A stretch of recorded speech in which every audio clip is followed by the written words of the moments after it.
استاد محترم مفسر قرآن شیخ محسن علی نجفی صاحب بلاغ القرآن کے مقدمے میں جہاں وحی کی بات کر رہے تھے، وحی کی بات کرتے ہوئے انہوں نے کہا کہ کائنات میں ایک مچھلی کی قسم ایسی ہے جب اس کی عمر 5 سال ہوتی ہے تو وہ مصر کے دریائے نیل سے سفر کرنا شروع کرتی ہے، بحیرہ روم سے ہوتی ہوئی بحر اوقیانوس سے گزر کر وہ برمودا کے ان سمندروں میں چلی جاتی ہے کہ جن سمندروں کے اندر 1200 فٹ تک گہرائی ہے۔ توجہ کیجئے گا، صرف ایک قسم ہے مچھلی کی ایسی، جب وہ 5 سال کی ہوتی ہے تو یہ سفر طے کرتی ہے 2000 میل سے زیادہ کا سفر ہے،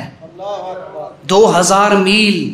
زیادہ کا سفر وہ طے کر کے جب برمودا میں پہنچتی ہے تو اس جگہ پانی کی جو کیفیت ہے وہ ایسی جگہ تلاش کرتی ہے جو سطح سمندر سے 1200 فٹ نیچے ہوتی ہے اور وہاں پانی میں نمک کی مقدار 35% ہوتی ہے۔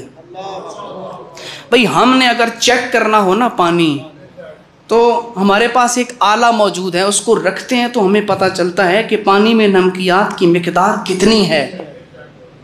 مچھلی 2000 میل کا فاصلہ طے کر کے اسے پتہ ہے، کیونکہ میں نے انڈے دینے ہیں اور ان انڈوں کی بقا کے لیے یہ دونوں چیزیں ہونا ضروری ہے۔ جب تک میں پانی کی 1200 فٹ کی گہرائی میں اور 35% نمکیات کے اندر انڈا نہیں دوں گی وہ انڈا بچے گا نہیں۔ کیسا نظام فٹ کیا ہے دیکھیں، مچھلی ہے،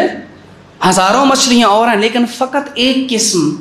قرآن مجید میں شیخ محسن صاحب نے لکھا ہے اس واقعے کو،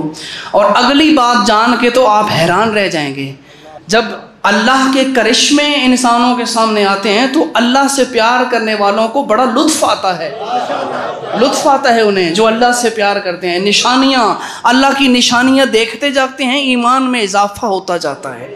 اب آپ خود سوچیں 2000 میل سے زیادہ کا فاصلہ طے کر کے 35% نمکیات والے پانی میں جو 200 فٹ کی گہرائی میں ہوتا ہے، انڈا دینے کے بعد وہ مچھلی مر جاتی ہے۔ اس کی یہی زندگی ہے، اس کو پتہ ہے میری زندگی کا آخری کام وہی انڈا ہے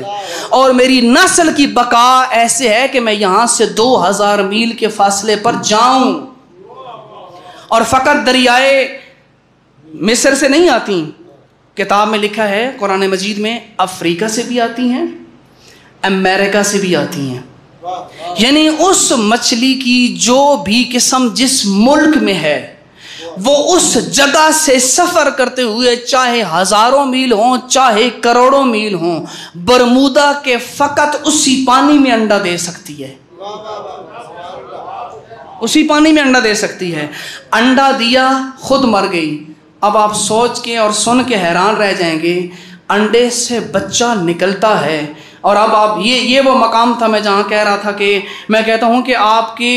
کے اذہان معراج پہ چلے جائیں گے یہ بات سن کر۔ جب وہ بچہ انڈے سے نکلتا ہے، نکلنے کے بعد وہ اسی طرف رخ کرتا ہے جہاں سے اس کی ماں آئی تھی۔ ماں کو دیکھے بغیر افریقہ والا افریقہ چلا گیا، امریکہ والا امریکہ چلا گیا، مصر والا مصر چلا گیا۔ ماں کو دیکھے بغیر ان کے وطن تک پہنچانے والی وہ ذات تھی۔